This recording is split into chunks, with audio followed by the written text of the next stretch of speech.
So here's an overview on all of our cameras.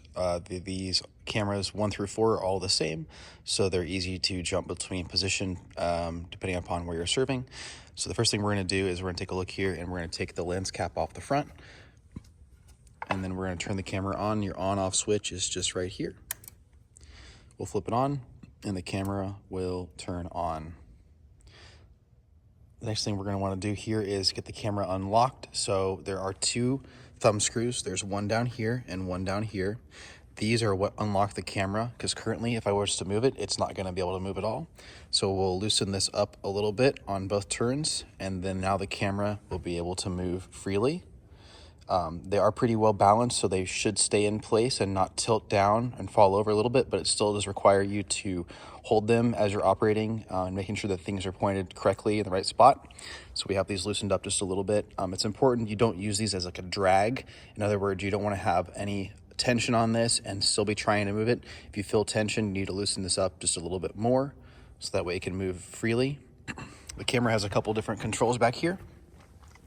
So you'll have a focus control knob here on this side, and then over here is your zoom control. So we can zoom out facing this way, and we can zoom out or zoom in pushing this way rather. There is a speed adjustment here from slow to fast because of how we use our cameras for worship. The slow speed actually is the best option because there's actually a lot of speed you can get from moving this back and forth. So as I'm sitting here looking at the viewfinder, there's quite a bit of speed that you can get with this. So it's important that you do this nice and slow and smooth, and you shouldn't need to ever really turn this speed up much, if at all. Then on the viewfinder themselves up here, you'll see a couple different things. There's a green light that you can see on the top here, as well as inside here. That's what's called a tally light. Green means your camera is the next one to likely be on the screen, so be ready for your shot to be taken. On the viewfinder, there's a couple different things to be aware of. Over here on the side, there are a couple knobs. We have brightness, contrast, and peaking. Peaking is what allows you to be able to see focus, because these cameras do not autofocus and it's up to you to focus the camera. We have peaking turned all the way up. That's just a great thing to have. And then brightness and contrast is kind of to your taste, but usually about 50% is just fine. Let me show you what peaking looks like for this camera. So as I zoom in onto this keyboard over here, you can see it is out of focus. But as I adjust the dial here, let me get my phone to not be in the shot. There we go.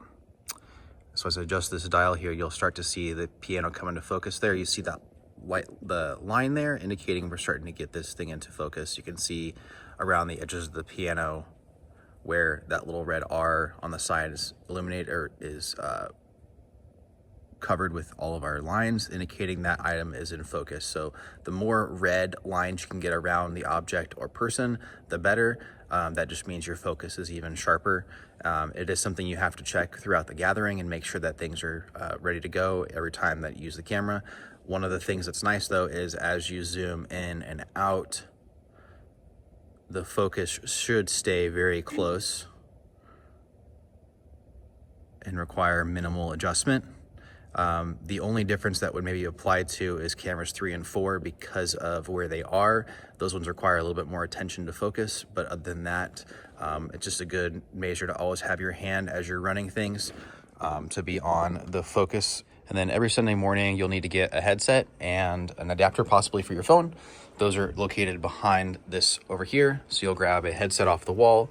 If there's not an adapter on here, we've got adapters for USB-C and for Lightning for the older iPhones, but just grab one of these and plug it in. So once it's time to get onto our comm system, the first thing we're going to do is make sure that our dongle with the adapter and our headphones are plugged in to our phone. It may prompt you to ask what kind of device it is. Make sure you pick headphones. If you have Android, it should be a similar thing as well. We'll swipe over and make sure that we're on the correct Wi-Fi network. We want to be on the one that's called Intercom. I will give you the password for that so you have that to log into. This allows you to be able to communicate on our network. And then we'll open an app called Unity Intercom, which I will send you a link to be able to download. It's free. And then what you'll do is you will come up with the screen, and I'll give you the connections for direct connection here to be able to enter those settings once you get here for the first time. And then each camera operator has to log in with whatever position they're at. So in this case, I'm sitting at camera 2 right now. So I'll make sure this says cam 2. If it didn't, I would adjust it to a different number like cam 3, cam 4, etc. And then enter my password, which is just 1111 for each camera. They're all the same, and then hit login. And we're good to go. And then just make sure that these channels are turned on so that way you can communicate and talk back. And this is your push to talk button. That's how you can talk back to our director when we need to. And that's how he'll talk to you as well. And then your volume control, just as it would normally work for the pair of headphones, is over here on the side or however your phone might be set up. You can leave Unity connected the whole time. It does run your battery down a little bit, so there's usually a charger somewhere at each station if needed. And then when you're done with the gathering, we would log back out and you're good to go.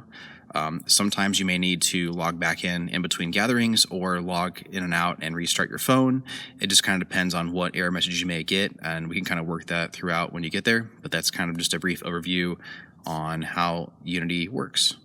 And then once you're done with the camera, once we're done with the gathering, whatever, our ops will usually shut down and lock the cameras. So we'll come over here to the side. We'll make sure that our thumb screws are just hand tight. And then we will shut down the camera, turning the off switch off. And then you'll put the lens cap on the end just like that. And that's how you turn off the camera once we're done with using it.